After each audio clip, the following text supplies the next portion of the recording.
راديو إيرنا راديو إيرنا كاب كتما باريس محلالف بإرتوران غازيت إنياتا زدالو نتسا راديو ቀዳማይ ሚኒስተር ኢትዮጵያ ኣብ መንጎ ቀጠርን ኤርትራን ዘሎ ዘይምቀዳውን ምፍታሕ ተበግሶ ከም ዝወሰደ ተገሊጹ። ሩስያ ኣብ ጎኒ ፕሬዝደንት ሱዳን ከም ዘላ ኣፍሊጣ። ፕሬዝደንት ካዛክስታን ድሕሪ 30 ዓመታት በአንደበት ስልጣኑ ሓዲጉ። ሰላምታ ናይ ረሳዕናን ዝኸበርኩም ሰማዕትና በዝርዝር ናይዚ ዝተኸታተልኩሞ ኣርስታት ዜና ዝፍልም ናይ ሎሚ ረቡዕ 10 መጋቢት ፈንወና ሰሙናውያን መደባት ዓለም ከም ያሎን ጠጥዕሙን ከእንግደኩም እዩ። ሰናይ ምክትታል። هذه إذاعة إرنا ናብ ዝርዝር ዜና ምስ ንሰግር ኣብ ቀጠር ወግዓዊ ናይ ስራሕ ምብጻሕ ዘካይድ ዘሎ ቀዳማይ ሚኒስተር ኢትዮጵያ አብይ አሕመድ ኣብ መንጎ ቀጠርን ኤርትራን ዘሎ ዘይምቅዳውን ምፍታሕ እማሜ ከም ዘቕረበ ዲፕሎማስያውን ምንጭታት ገሊጾም። እቲ ቀዳማይ ሚኒስተር ኣብ ናይ ቀጠር ዑደቱ ምስ ኣሜርታ ሃገር ታሚም ቢን ሐማድ አልታኒ ብምርኻብ ኣብ ጉዳያት ንግድን ወፍርን ብምትኳር ከም ዘተየ ዘመልከቱ ቶም ምንጭታት ኣብ ቀርኒ ኣፍሪቃ ብፍላይ ድማ ምስ ኤርትራን ጅቡትን ዘለዋ ዘይምቅዳው ብዲፕሎማስያዊ መንገዲ ምፍታሕ ሓሳብ ከም ዘቕረበ ኣገንዚቦም። ቀጠር ቀንዲ መዋሊትን መሓዛን ፕሬዝደንት ኢሳያስ አፈወርቂ እኳ እንተነበረት ካብ 2014 ንድሓር እቲ ዝምድና እናዛሕተለ ከም ዝመፀ ይፍለጥ። እታ ኣብ ወሽመጥ ዓረብ ትርከብ ንእሽቶ ሃገር ነቲ ኣብ መንጎ ኤርትራን ጅቡትን ዝተኸስተ ናይ ጉንበት 2008 ግጭት ንምሽምጋል ኣብ 2010 ሓላፍነት ከም ዝወሰደት ኣይርስዓን። እንተኾነ ድሕርቲ ኣብ መንጎ ስዑድ ዓረብን ቀጠርን ዝተፈጥረ ምክፍፋል ኤርትራን ጅቡትን በብዝፀንሐን ምኽንያታት ምስ ስዑድ ዓረብ ብምውጋነን ቀጠር ነቲ ናብ መወዳእታ ከተብፅሖ ዘይከኣለት መስርሕ ዕርቅን ሰላምን ከም ዘቋረፀቶ ኣፍሊጣ። ቀዳማይ ሚኒስተር አብይ አሕመድ ኣብ ስልጣን ድሕሪ ምምጽኡ ንመንግስቲ ኤርትራ ካብ ዞባውን ኣህጉራውን ተነጽሎ ንምውፃእ ጥራይ ዘይኮነ ተንጠልጢሉ ንዝርከብ ጉዳያት ኤርትራን ጅቡትን ዳግም ናብ ማኣዲ ዘተ ንምምላሱ ተበግሶ ከም ዝወሰደ ይፍለጥ። ሩስያ ኣብ ጎኒ ፕሬዝደንት ሱዳን ዑመር ሐሰን አልበሽር ከም ዘላ ገሊጻ። እታ ሃገር ነዚ ገለጸት ፍሉይ ልኡኻ ኣብ ኣፍሪቃን ማእከላይ ምብራቕን ምክትል ሚኒስተር ጉዳያት ወፃን ሚኻኤል ቦግዳኖቭ ብ18 መጋቢት ናብ ካርቱም ኣብ ዝበጽሓሉ ምስ ሓድሽ ምክትል ፕሬዝደንት ሱዳን ጀነራል ኣሕመድ ዓዋድ ኢብን ኣውዑፍ ድሕሪ ዝገበሮ ዝርርብ እዩ። ንሱ ኣብ ዝሃቦ መግለጺ ሩስያ ህዝቢ ሱዳንን ብፕሬዝደንት ዑመር ሐሰን አልበሽር ዝተማእከለ መሪሕነቱን ነዚ ገጢሞ ዘሎ ብድሆ ክሰግርዎ ከም እትድግፍ ኣፍሊጡ። ሩስያ ምስ ሱዳን ዘለዋ ፖለቲካዊ ወተሃደራውን ቁጠባውን ምሕዝነት ከተሕይሎ ትደልያ እውን ኢሉ። ካብዚ ዝነቐለ ሩስያ ንሓይሊ ምክልኻል ሱዳን ንምዕባይ ወተሃደራውን ሲቪላውን ስልጠናታት ክትህብ መደብ ኣለዋ። ነዚ ኣብ መንጎ ሩስያን ሱዳንን እናሓየለ ዝመጽእ ዘሎ ዝምድና ብዝያዳ ንምዕማቑን ዝተፈላለየ ስምዓት ንምኽታምን ሚኒስተር ጉዳያት ወጻኢ መሐመድ አልዲድሪ ዝመርሖ ላዕለዋይ ልኡኽ መንግስቲ ሱዳን ዝመጽእ ወርሒ ናብ ሞስኮ ከቕንዕ እዩ።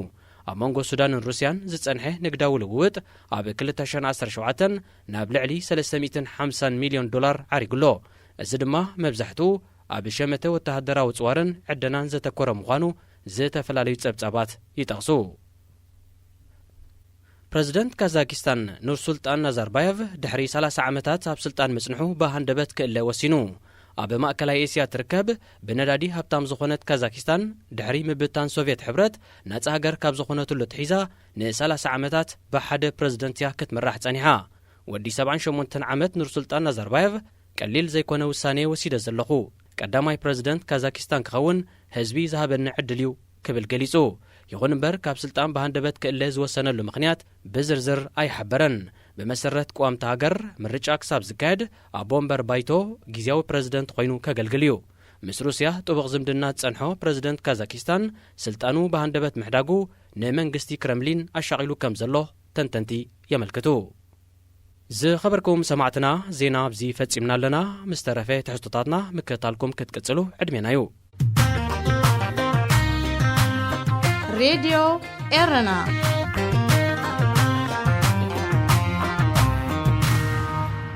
ዳግማይ ሰላምታና ተቀበሉ። ዝኸበርኩም ሰማዕትና ቀጺሉ ዝቐርብ መደብና ብሰናይ ዘርአተ ወልደ ዝዳሎ መደብ ዓለም ከመይ ኣሎ ክኸውን ሰናይ ምክትታል። هذه إذاعة إرنا ኣብዚ ሰሙን እዚ ንኤርትራን ኩነታታን ክንርኢ ካብ ዝሓገዘና ሓደ ክውን ጭብጢ ኣብ መድረኽ ጋዜጠኛ ወይኑ ስሌማን ኮይና ናይ ገዛእ ርእሳ ተመክሮ ማእሰርትን ስቃይን ዘካፈለትና ይርጋዓለም ፍስሓ ክንሰምዕን ክንዕዘብን ዕድል ብምርካብናይ ነይሮ። ይርጋዓለም ናብቲ ወይኑ ዘዳለወቶ ባይታ ኣትያ ዝሓለፈቶ ኩነታት ክትነግር ዕድል ምስ ተዋህባ ፈለማ ኣብ ልሳንን ገጻን ስሙርን ሰብሰብ ዝመስል ሓቀኛ ነጸብራቕ ምስ ተረኣየ ንኹሎምቶም ነቲ መድረኽ ዝኸፈቱ ተዓዘብታ ትሕትና ዝመልኦ ክብረት ይሃበለይ ዝብል ናይ ምስጋና ድምፀያ ሂባ።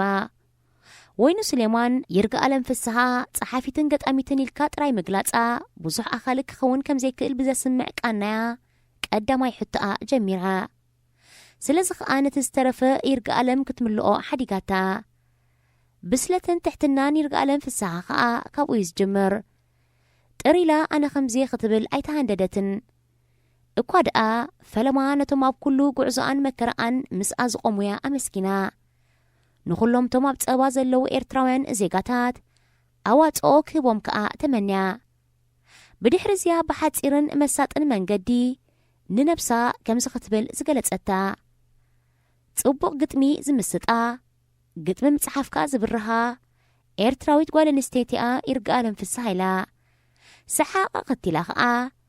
ምስ ስነ ጽሑፍ ፍቕሪ ከም ዘለዋን ኣበርኩትኣ ክትገልጽ ከዓ ኣብኡ ኣብቲ ስነ ጽሑፍ ዕግሽግሽ ብላ ኣለኹ ክትብል ሓቢራ ነጀማምርኣን ዝሓለፈቶ መድረኻትን ክትገልጽ ምስ ተሓተተት ካብኡ ካብቲ መበገሲ ብግዜ ጥራይ ዘይኮነስ ወላ ብስምዒት ርሒቕና ኣብ ዘለናሉ ግዜ ነቲ ኩነታት እናፍቆ ንይርጋዓለም ነዛ ነብሰይከ ብሓቂ ዶ ፈልጣየ ከይደን ተተባሃልኩ ወቓሕ ትብለኒ እምበር ሕጂ የላን ሽዑ ዝነበረኒ ወኒ ዓብዪ ነይሩ ዝብል ዝርዝር ዝኽርታታ ኣቐሚጣ ገሊጻ ኣብ መኣዲ ስነ ጥበብ ከዓ ተሃና ከም ዘውፀት ሓቢራ ናብቲ ስራሕ ኣብ ዝኣተወትሉ ዕድመ ብዘይካ ንእሽቶ ምንባራ ስማ ንርእሱ ንክልቲኡ ጾታት ዝውክል ብምንባሩ ተኸታተልቲ ኣብ ዕድመ ኣብ ጾታን ካልእን ይደናገሩ ከም ዝነበሩ ሰሓቕ ሓዊሳ ኣብሪሃ ዝጥቀስ ነጥብታት ይርጋዓለም ዝመሰጦም ሰባት ክሳብ ከምቲ ኣቶ ይርጋዓለም ፍስሓ ዝበልዎ ምባል ከም ዝበጽሑ ትሕብር። ይርጋዓለም ገና ካብ ውልዶን ስነታ ዓብይን ሓላፍነታውን ዕዮታት ስነ ጥበብ ከተበርክዝ ጀመረት ኤርትራዊት ዜጋያ ንሳ ነታን ናይ ብሕቲ ጋዜጣታትን ጋዜጠኛታትን ዘጥፍአት መስከረም እታ ጸልማት መስከረም ኢላ ብምዝካር ጋዜጣታት ብሕቲ ምስ ተረገጣ ምስ ኩነታት ሓደ መዝርኢ እግራቱ ዝተሓድጋ ሓረስታይ ዘመሳስል ስራሕ ግጥሚ ብምጽሓፍ ኣበይ ደኣይና ክንዘርኦ ክትብል ብርቀት ሓቲታ ሓደ ሓረስታይ ግራትካ ከይተሓደግካን ምስ ተሓደግካን ህይወትካ ዶ ሓደ ዓይነት ኢልካ ከምዚ ሕተት ገሊጻ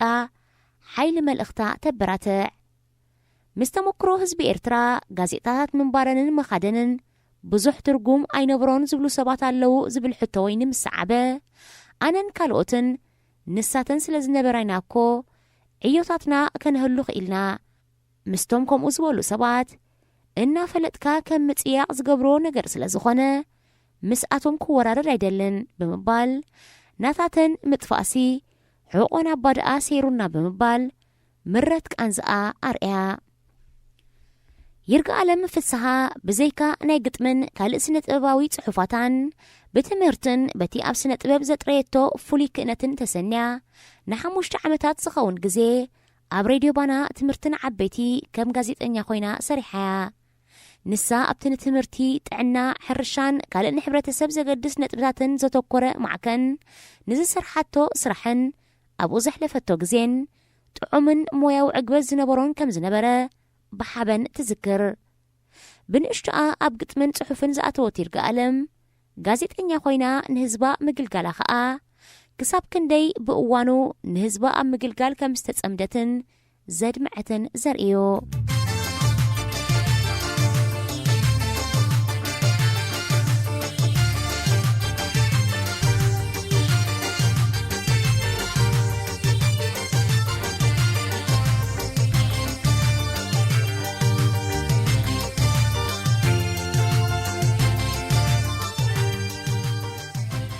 በገላልጻ ሓሳባታ ዓሞቕን ተመራማሪ ሓሳባት ተፈልፍልን ይርጋዓለም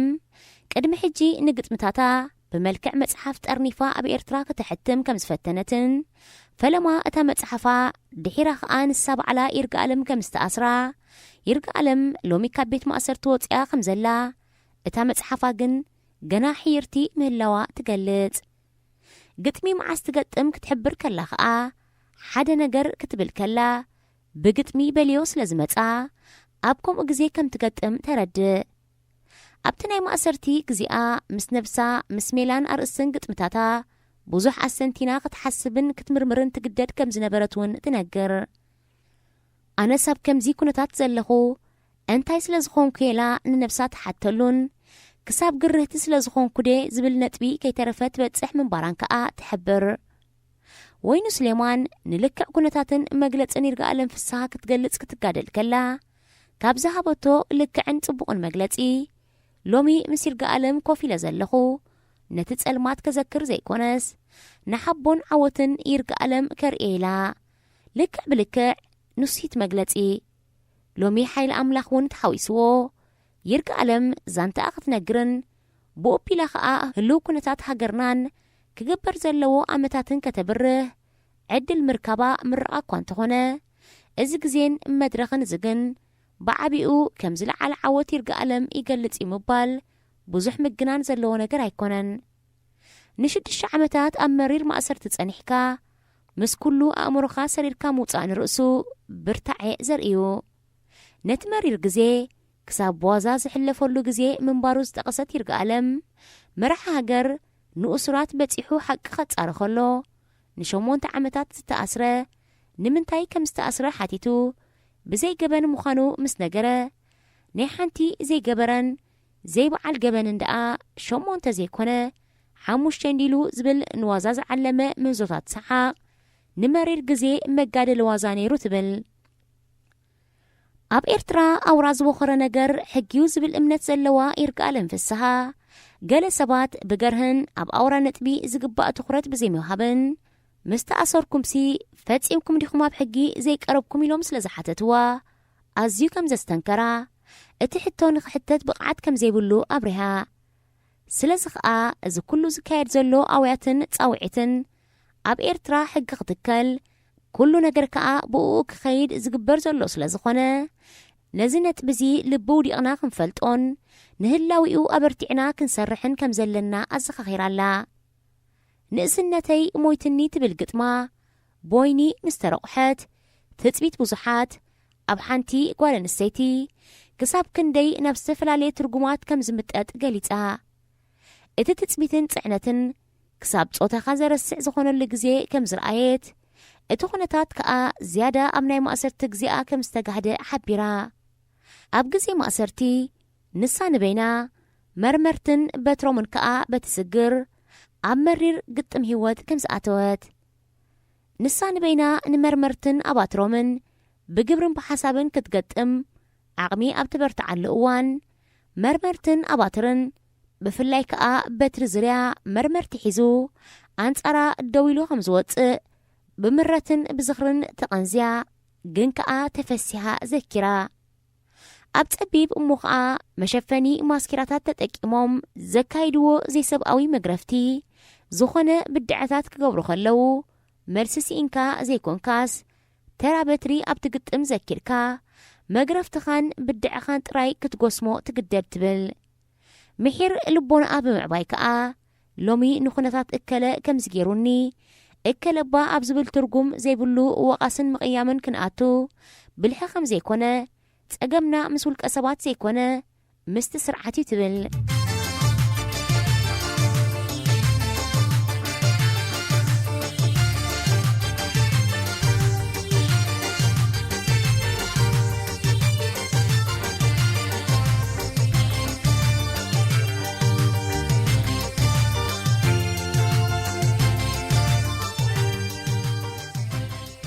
ኣብ ዕላል ወይንን ይርግኣለምን ብወይኒ ዝተበገሰት ሓንቲ ሕቶ ይርግኣለም ኣዝያ ኣገዳሲት መልሲ ክትምለስ ዘገደደት እያ ነይራ ወይኒ ሎሚ ይርግኣለም ፍስሓ ተዘንትዎ ዘላ ዛንታ ሓሶት እዩ ኣብ ኤርትራ ከም ዝንሳ ትብሎ ዘላ ነገር የለን ኩሉ ዝተጋነነ ነገር እዩ ይብልዮም እሞ መልስኺ እንታይ ኢላ ሓቲታታ እወ ከምኡ ክብሉ ይኽእሉ እዮም ዝብል መልሲ ገይሩ ዝጀመረ መግለፂ ይርግኣለም ሎሚ ኣብ ኤርትራ ዘሎ ኩነታት ሽሕ ግዜውን እንተዝጋነን ክንድቲ ናይ ብሓቂ ኣብ ኤርትራ ዘሎ መሪር ኩነታት ክኸውንውን ኣይክእልን ኢላ እዚ ነቶም መመሳመስቲ ወገናት ብገዛእ ቃላቶም ዝሃርም ኣዝዩ በሊሕን ትሕዝቶ ዘለዎን መልሲዮ ንሓይልን ብስለትን ይርግኣለም ከዓ ጽቡቕ ጌርዩ ዘርኤካ ነዚ ነጥብዚ ኣጸቢቓ ከተብርህ ምስ ቀጸለት ከዓ ካብኡ ናብኡ ኣነ ክሳብ ሕጂ ነጊርዮ ዘለኹ ዛንታ ካብቲ ኣውራ ዛንታይ ኣዝዩ ውሑድ እቲ ናተይ ውሑድ ከዓ ካብቲ ኣብ ኤርትራ ዝወርድ ዘሎ እቲ ዝሓየለን ዝመረረን ኣይኮነን እቲ ኢለዮ ዘለኹ ንእሸዩ ኣነ ዝፈልጦን ገና ዘይነገርክዎን ግን ኣዝዩ ዝኸፍአዩ ትብል ኣብ ቤት ማእሰርቲ ህይወቶም ስእኑ ዘለዉ ምጥቃስ ጥራይ ክሳብ ክንደይ ገና ዘይተነግረ ምረት ከም ዘሎ ከዓ ትረድእ ነዚ ዘይፈልጥን ክፈልጥ ዘይደልን ሰብ ፈሊጡ ደቂሱ ዘሎ እዩ መሪር ዛንታና ንሕና ንሰርሖ ዘይኮነስ ስሩሕ ዛንታ እዩ ኣነ ዘጋንኖ ነገር የብለይን ንባዕሉ ዝተጋነነ እንድዩ ኣነ ኣጋኒነ ከዓ ካብቲ በፂሕዎ ዘሎ ዛንታ ናበየ ክመጦ ኢላ ነቶም ክፈልጡ ዘይደልዩ ዝኸውን ከቢድ ሕቶ ተሓትት ይርግኣለም ነቲ ሓውኻ ኣብያሎ ዝብል ጻውዒት ኣብዝየ ዘለኹ ኢለያ ነቲ ንወጻዒ ድል ዝህብ ነገር ክትወግእ እውን ኣብኣየ ነይረ ኢለያ ንኹሉ ከይተረድኣና ዝተደራረበና ወጻዓታት ከተበርህውን ነታ ሳላ ዓድልና ብዙሓት ሓማውትና ትብል መስላ ፈቲጋ ብምርኣይ ንልክዕ ትርጉማ ሎሚ ከም ዝተረድኣ ተበርህ ይርግኣለም ፍስሓ ብግጥማ ጥራይ ዘይኮነትሲ ብመብርሂ መግለፂታታውን ትሕቲ በላሕ ተመራመርቲ ህድእቲ ጅግናን ሓላፍነታዊትን ምዃና ብግብሪ ቃላታን ኣብ ገጻ ዝንበብ ሓቅን ክንግንዘብ ክኢልና ኣሎና እዚ ኩሉ ካብቲ ምስ ወይኒ ሱሌማን ኣብ ቀዳማይ ክፋል ዕላላ ሰማዕናዮ ጥራዩ ምስ ወይኒ ጌራቶ ዘላ ዕላል ኣብ ሓደ ክፋል ኣይተወድአን ኣብ ካልኣይ ክፋል ከ እንታይ ዝኣመሰለ ኣገዳሲ ነጥብታት ኮን ትበና ትኸውን እስከ ሰሙን ንጸበ ሕጂ ግን ንይርግኣለም ሙሉኡን ናብ ዝዓበየ ዓለማዊ ዓወታትን ዘሰጋግር ግዜን መድረኽን ሓቦን ክትረክብ ንምነ ብዝከኣልና ሓይሊ ከዓ ምስኣ ክንከውን ንትስፎ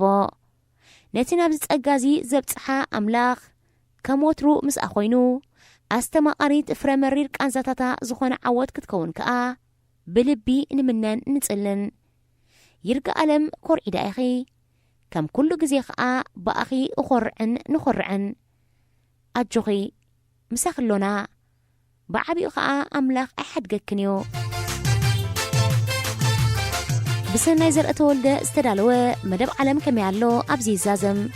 ዝመጽእ ሰሙን ብኻልእ ትሕዝቶ ክሳብ ንራኸብ ሰናይ ቅነ እዚ ትከታተልዎ ዘለኹም ካብ ከተማ ፓሪስ ብቐጥታ ዝፍኖ ድምፂ ሬድዮ ኤረና እዩ ናብቲ ቀጺሉ ተዳልዩ ዘሎ ሰሙናዊ መደብ ጠጥዕሙ ቅድሚ ምስጋርና ንምዝኻሩ ቀንዲ ነብታት ዜና ከስማዕኩም ኣብ ቀጠር ወግዓዊ ናይ ስራሕ ምብጻሕ ዘካይድ ዘሎ ቀዳማይ ሚኒስተር ኢትዮጵያ ኣብይ ኣሕመድ ኣብ መንጎ ቀጠርን ኤርትራን ዘሎ ዘይምቀዳው ንምፍታሕ እማሜ ከም ዘቕረበ ዲፕሎማስያውያን ምንጭታት ገሊጾም ሩስያ ኣብ ጎኒ ፕረዚደንት ሱዳን ዑመር ሓሰን አልበሽር ከም ዘላ ገሊጻ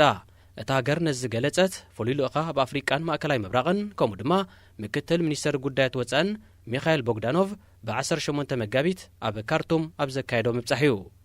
ፕረዚደንት ካዛኪስታን ኑርሱልጣን ናዛርባየቭ ድሕሪ 30 ዓመታት ኣብ ስልጣን ምጽንሑ ብሃንደበት ክእለ ወሲኑ እዚ ድምፂ ሬድዮ ኤረና እዩ ተጥዕሙ ምስ ሬድዮ ኤረና ኣብዚ መደብ እዚ ንማሕበራዊ ህይወት ዘንጸባርቑ ጽሑፋት ግጥምታት ድርሰታትን ዋዛታትን ዝቕርቡ ኮይኖም ኣብ ህይወት ንዘጋጥሙ ጸገማትን ኣፈታትሖምን ኣመለኻኽታና መዓልታዊ ህይወትና ተዘክሮታት ንእስነትን ካልእ ንኣጠማምታና ውልቃዊ ህይወትና እናንጸባረቐ ዘዘናግዕን ምኽርታት ዝልግስን መደብ እዩ ተጥዕሙ ምስ ሬድዮ ኤረና ሰላም ከመይ ትቕንዩ ፍትዋት ተኸታተልቲ መደብ ጠጥዑም ምስ ሬድዮ ኤረና እዚ ተወትር ረብዑ ዝቐርበልኩም መደብኩም መደብ ጠጥዑም እዩ ንለሞን ከምቲ ልሙድ ንዓኹም መዘናግዕ ንምህርን ዝብል ናይ ትሕዝቶ ዳሊና ኣብ ምድብ ሰዓትና ተረኺብና ኣለና ናይ ሎሚ ትሕዝቶና ሳምራዊ ተኸታታሊ ዛንታን ከምኡውን ኣማኑኤል ገብረ ህይወት ብድምፂ መሊኡ ዝተደደልና ዛንታን ሒዝናልኩም ቀሪብና ኣለና ክሳብ ፍጻሜ መደብና ምሳን ሓቢርኩም ክጸንሑ ብኽብሪ ዝዕድመኩም ኣዳላውን ኣቕራብን መደብ ተስፊት ዮሃንስ ሰናይ ምክትታል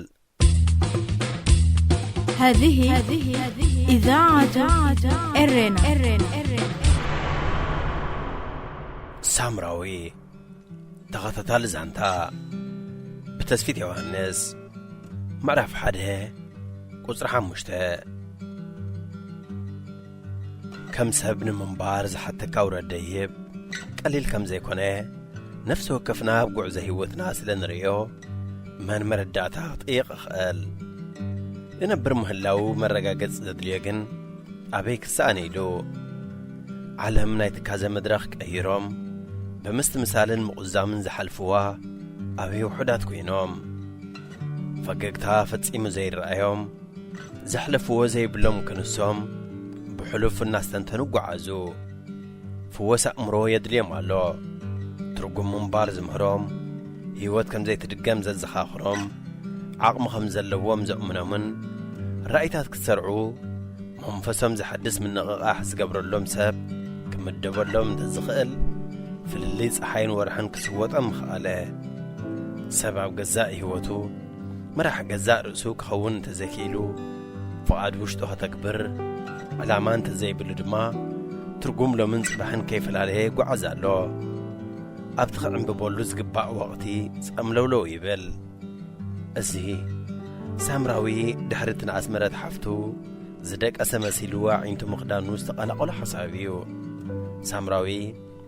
ሕጐስን ክሓርቕን ቀዳምነት ዘምጽኦ ሓሳብ ጽባሕ ምን ኮይኑ ክርከብ ኣለኒ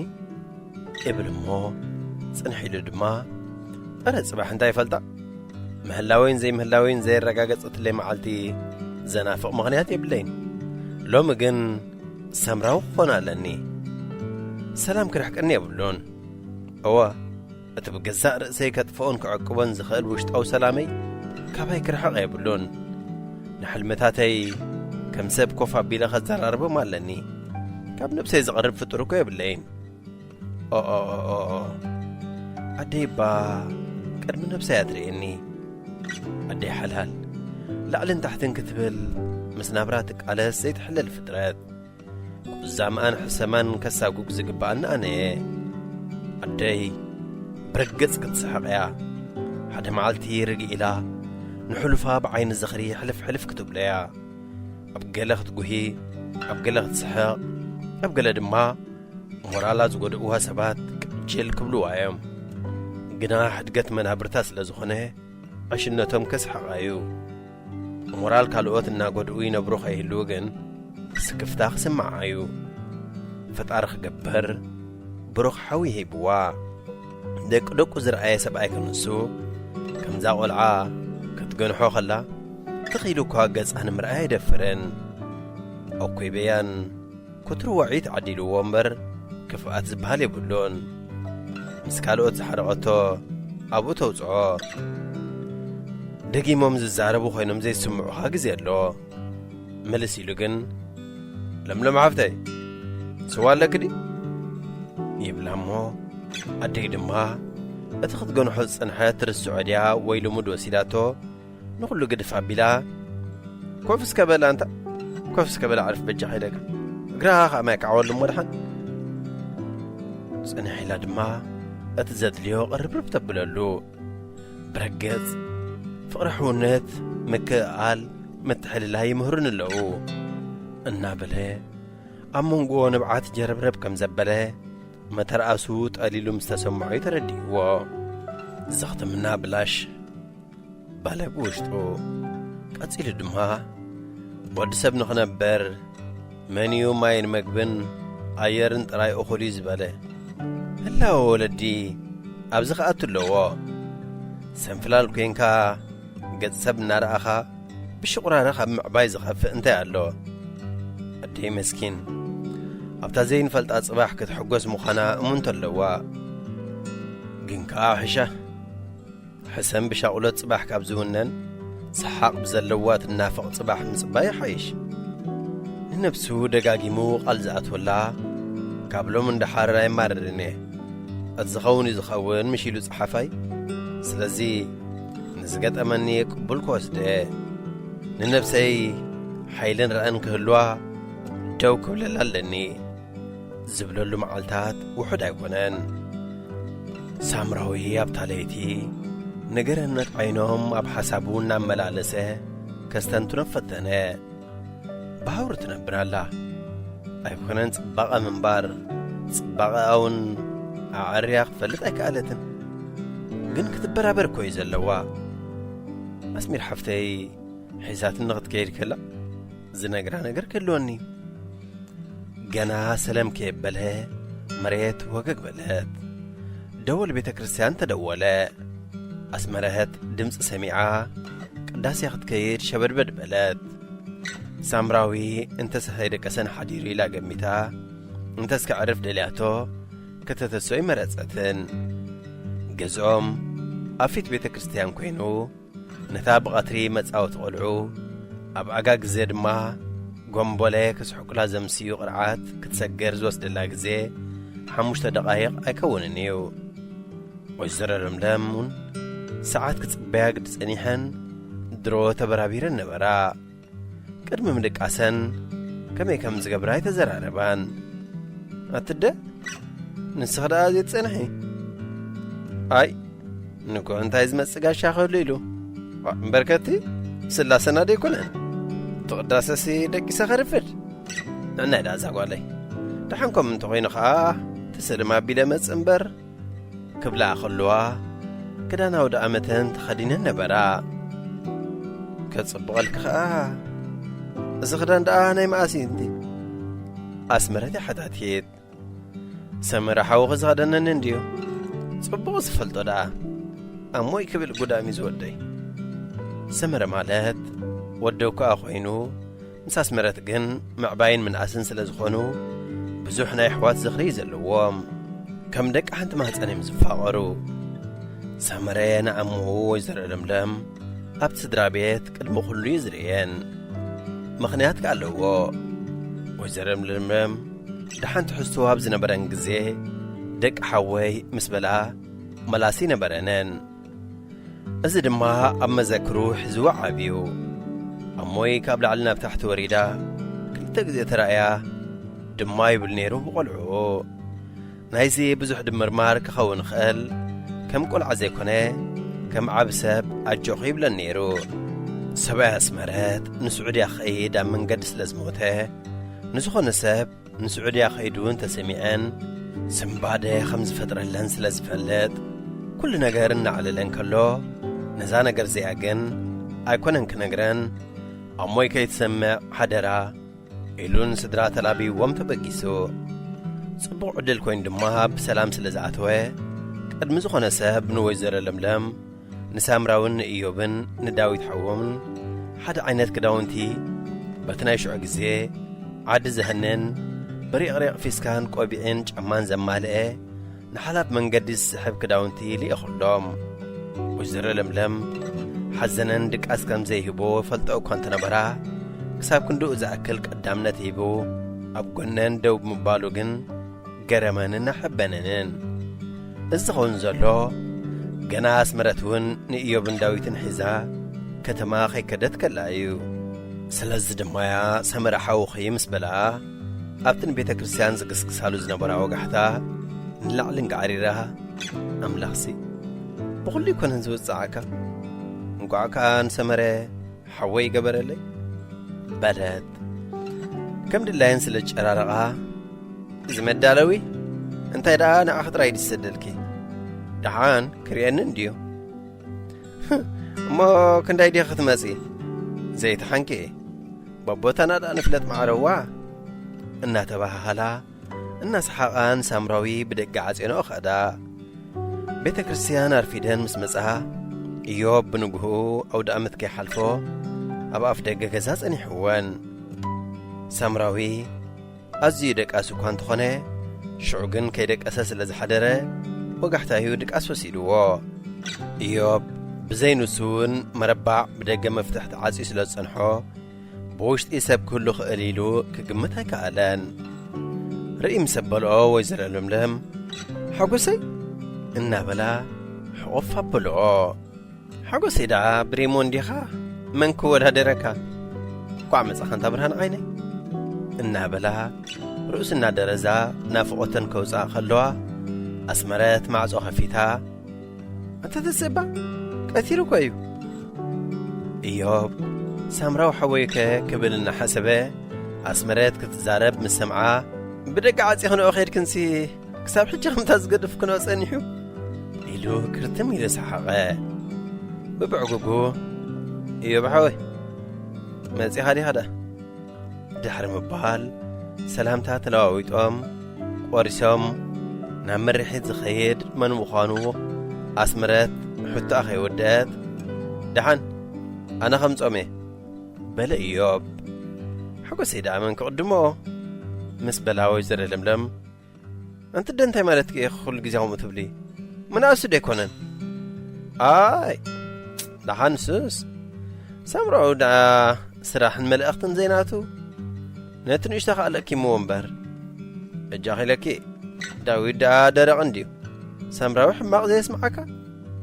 محرقنا بلن تحررك صبغدو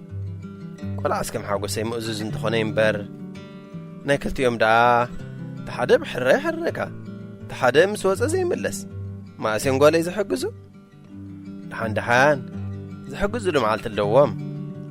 بلتن اسمرات دمت حتى بلا كم غير كبات تفايت قرصيو سبدا بخموخ عرزيكل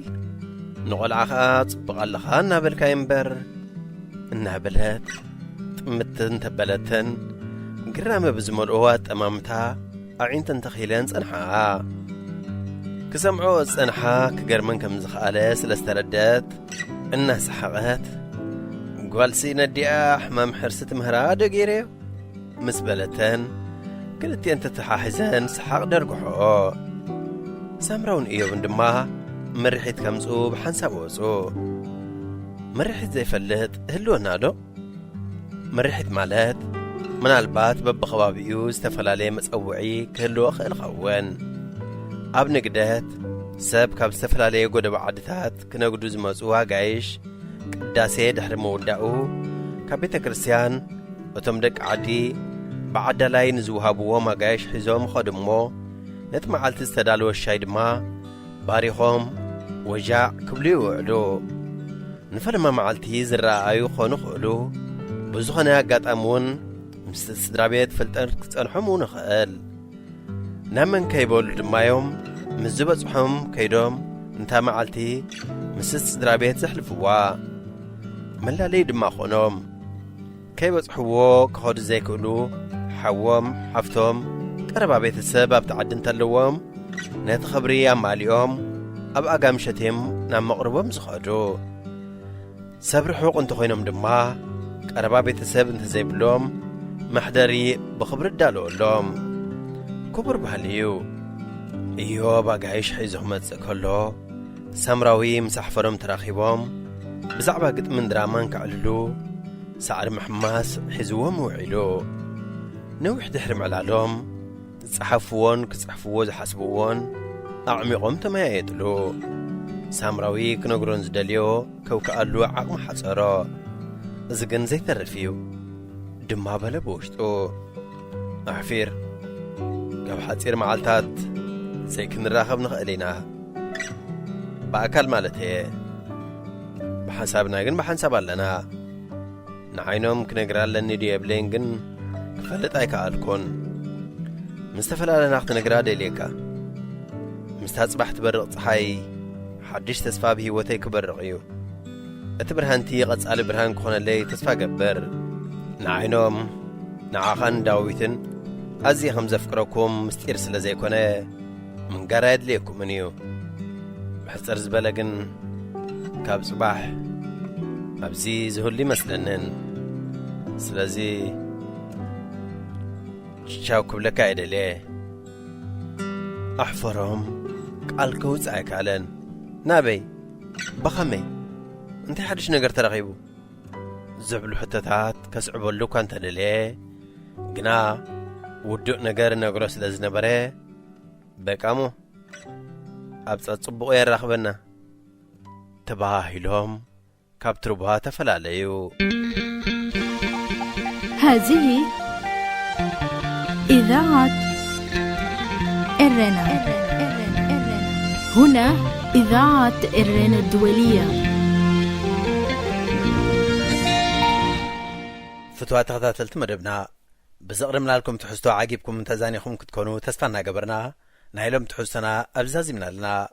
أب مدبنا زلكم رؤيتي يخون غفيتا ويون قربلكم تللي وصحفات مزلو بتلمون دادراشانا نابريدي إرنا @gmail.com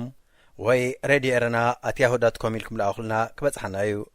بتوسخونا فيسبوك تسفيت يوهانس بموبال أبنايم الاختصاص أنك تقدفوا لكم تقولوا كزغاخركم دالي بسترفه بزمس ربوع أبت مساسال ساعتين بستفليت حسن كساب نراخب تطعمو. هذه إذاعة إرنا. زي خبركم سمعتنا ناي ساعة زي فنونا قدمي مززامو زينا دقي مخص معكم.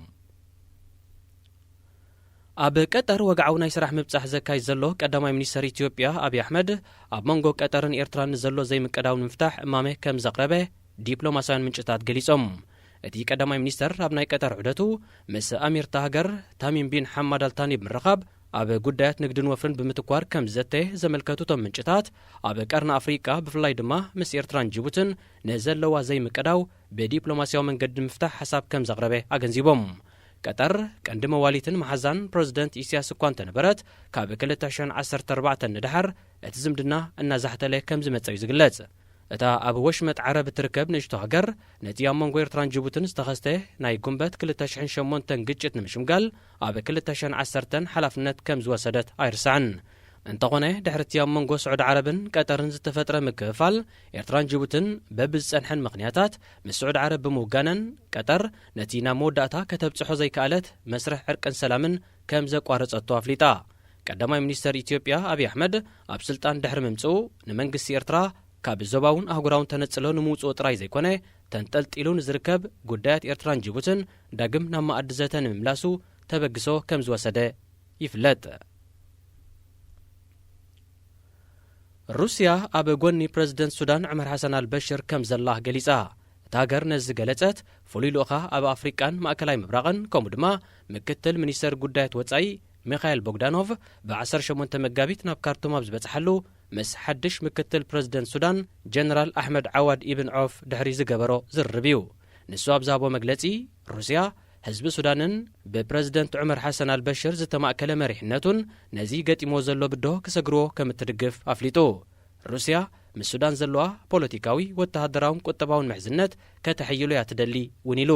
ካብዚ ዝነቐለ ሩስያ ንሓይሊ ምክልኻል ሱዳን ንምዕባይ ወተሃደራውን ሲቪላውን ስልጠናታት ክትብ መደብ ኣለዋ ነዚ ኣብ መንጎ ሱዳንን ሩስያን እናሓየለ ዝመጽ ዘሎ ዝምድና ብዝያዳ ንምዕማቑን ዝተፈላለየ ስምዓት ንምቕዳምን ሚኒስተር ጉዳያት ወጻኢ መሐመድ አልዲርዲር ዝመርሖ ላዕለዋይ ልኡኽ መንግስቲ ሱዳን ዝመጽ ወርሒ ናብ ሞስኮ ከቕንዑ ኣብ መንጎ ሱዳንን ሩስያን ዝጸንሐ ንግዳዊ ልውውጥ ኣብ 2017 ናብ ልዕሊ $350 ሚልዮን ዓሪግሎ እዚ ድማ መብዛሕቱ ኣብ ሸመተ ወተሃደራዊ ጽዋርን ዕደናን ዘተኮረ ምዃኑ ዝተፈላለዩ ጸብጻባት ይጠቕሱ። ፕሬዝደንት ካዛኪስታን ኑርሱልጣን ናዛርባየቭ ድሕሪ 30 ዓመታት ኣብ ስልጣን መጽንሑ ብሃንደበት ክእለ ወሲኑ ኣብ ማእከላይ እስያ ትርከብ ብነዳዲ ሃብታም ዝኾነት ካዛኪስታን ድሕሪ ምብታን ሶቪየት ሕብረት ናጻ ካብ ዝኾነትሉ ትሒዛ ን30 ዓመታት ብሓደ ፕሬዝደንት እያ ክትምራሕ ጸኒሓ ወዲ 78 ዓመት ኑርሱልጣን ናዛርባየቭ ቀሊል ዘይኮነ ውሳኔ ወሲደ ዘለኹ ቀዳማይ ፕሬዝደንት ካዛኪስታን ክኸውን ህዝቢ ዝሃበኒ ዕድል እዩ ክብል ገሊጹ ይኹን እምበር ካብ ስልጣኑ ብሃንደበት ክእለ ዝወሰነሉ ምኽንያት ብዝርዝር ኣይሓበረን ብመሰረት ቋምቲ ሃገር ምርጫ ክሳብ ዝካየድ ኣብ ወንበር ባይቶ ጊዜያዊ ፕሬዝደንት ኮይኑ ከገልግል እዩ ምስ ሩስያ ጥቡቕ ዝምድና ዝጸንሖ ፕሬዝደንት ካዛኪስታን ስልጣኑ ብሃንደበት ምሕዳጉ ንመንግስቲ ክረምሊን ኣሻቒሉ ከም ዘሎ ተንተንቲ የመልክቱ። ዝኸበርኩም ሰማዕትና ናይ ሰዓት ዚ ሓፈሻዊ ትሕዝቶና ኣብዚ ተዛዚሙሎ ሰላም። ሬድዮ ኤረና ሬድዮ ኤረና ካብ ከተማ ፓሪስ ዝመሓላለፍ ብኤርትራውያን ጋዜጠኛታት ዝዳሎ ነጻ ሬድዮ እዩ።